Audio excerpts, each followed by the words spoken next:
రాజధాని ప్రాంతంలోని పేదలకు ఇళ్ల స్థలాలు ఇవ్వాలని సిపిఐ మరియు వ్యవసాయ కార్మిక సంఘం వారి ఆధ్వర్యంలో తుళ్లూరు తహసీల్దార్ కార్యాలయం వద్ద నిరసన కార్యక్రమం చేస్తూ తుళ్లూరు తహసీల్దార్ సుజాతకు వినతిపత్రం అందజేశారు. అనంతరం సిపిఐ నాయకులు కాబోతు ఈశ్వరరావు, వ్యవసాయ కార్మిక సంఘం నాయకులు గుర్రం సత్యానందం సిటీ న్యూస్తో మాట్లాడారు.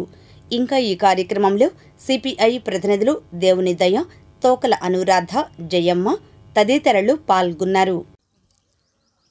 భారత కమ్యూనిస్టు పార్టీ వ్యవసాయ కార్మిక సంఘాల ఆధ్వర్యంలో రాష్ట్ర సమితి పిలుపులో భాగంగా తుళ్లూరు మండల తహసీల్దార్ వారి కార్యాలయం వద్ద పేదలందరికీ ఇళ్ల స్థలాలు ఇవ్వాలి అనే ఇళ్ల స్థలాలపైన ఈ రోజున మరి నిరసన కార్యక్రమాన్ని చేపట్టడం జరుగుతుంది.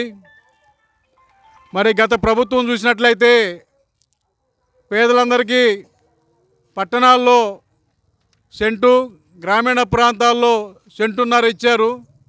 ఆనాడే భారత కమ్యూనిస్టు పార్టీ వ్యవసాయ కార్మిక సంఘం మరి మీరు ఇచ్చేటువంటి సెంటున్నర చాలవని ఆనాడు రాష్ట్ర ప్రభుత్వానికి చెప్పడం జరిగింది.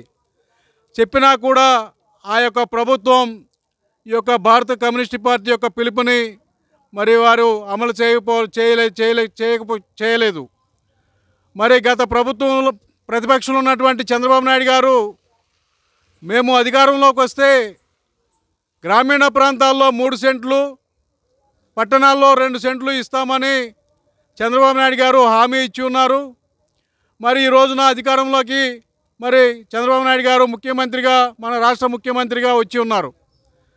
మరి భారత కమ్యూనిస్టు పార్టీ వ్యవసాయ కార్మిక సంఘం తరపున కూడా ఈ రోజున చంద్రబాబు నాయుడు గారు ఎన్నికల ముందు ఇచ్చిన హామీని ఏదైతే ఉందో గ్రామీణ ప్రాంతాల్లో 3 సెంట్లు, పట్టణాల్లో 2 సెంట్లు పేదలందరికీ ఇళ్ల స్థలాలని మంజూరు చేయాలని ఈ రోజున భారత కమ్యూనిస్టు పార్టీ తరపున రాష్ట్ర ప్రభుత్వాన్ని ఒక డిమాండ్ చేస్తుంది.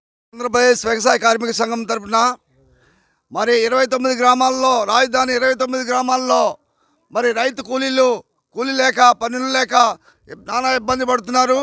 మరి పిల్లల చదువులు కూడా సరిగా చదివించలేక ఇబ్బంది పడుతున్న ఈ కేంద్ర రాష్ట్ర ప్రభుత్వాలు శ్రద్ధ తీసుకొని మరి అలాగే మరి పెన్షన్ కానీ మరి ఉపాధి హామీని కల్పించి మరి 2 సంవత్సరాల వరకే ఉపాధి హామీ పనులు చేయించాలని కూడా కోరుతూ